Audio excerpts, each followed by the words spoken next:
Hey everybody, welcome back to Geeks and Freaks and day 7 of our Halloween countdown. Alan Wake, as the box so helpfully tells us, is a psychological action thriller starring the eponymous author, Alan Wake. The game was originally released on Xbox 360 in 2010, with a PC port coming out a couple of years later in 2012.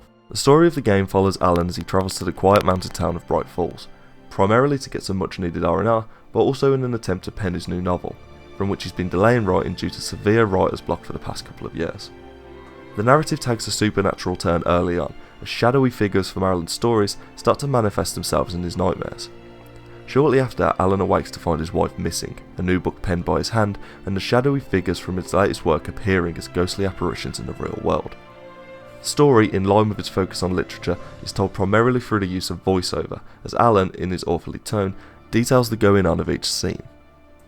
Even before the game proper begins, there's a certain sense of abnormality about Alan Wake's settings. The mountain setting brings to mind horror classics like Evil Dead, whereas the weird habits of the locals is akin to the earlier scenes in Friday the 13th movies.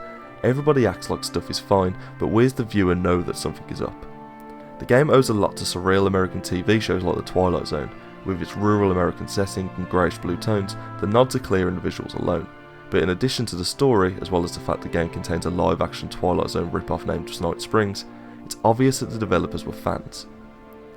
Aside from the literary and TV nods, the main theme of the game revolves around light, or more so the battle between light and dark, with the aforementioned shadowy figures posing as the main threat to Alan's adventure, and light serving as not only a safe haven where Alan is free from harm, but also as his main weapon against the dark forces. Enemies are invulnerable to standard attacks, being protected as it were by the darkness that surrounds them. This is where Alan Wake's main gameplay feature comes in. Throughout the story, Alan will pick up a selection of flashlights and lanterns. Players will need to use these in combination with their standard weapon to dispatch enemies. But here's the killer. Flashlight batteries are limited, with residents of the Bright Falls clearly opting to use the Poundland basic batteries instead of those long-lasting Duracells, which causes some pancake moments when your flashlight dies mid-battle, and you have to decide whether to run around and wait for the battery to regenerate or slap in a new battery mid-battle, which as you might expect are also limited. If you do decide to run though, be aware, all those years of sitting around writing books hasn't done wonders for Alan's stamina, and running around too much will cause Alan to grind to a halt, and probably right when you're about to get hit. It's not just in the combat that light is so important. In a world that is this dark, not only does the light provide a pinch of solace from the otherwise haunting setting, which for the most part takes place in woods or surrounding areas, but also provides clues to secret bonuses like supply chests, which are indicated by arrows and markers only visible under direct torchlight. With these supply boxes in mind, as well as the pickups you find scattered about, ammo and pickups aren't particularly scarce, so as long as you pay attention you shouldn't have too much trouble keeping on top of combat. But that's not to say the game is any less spooky.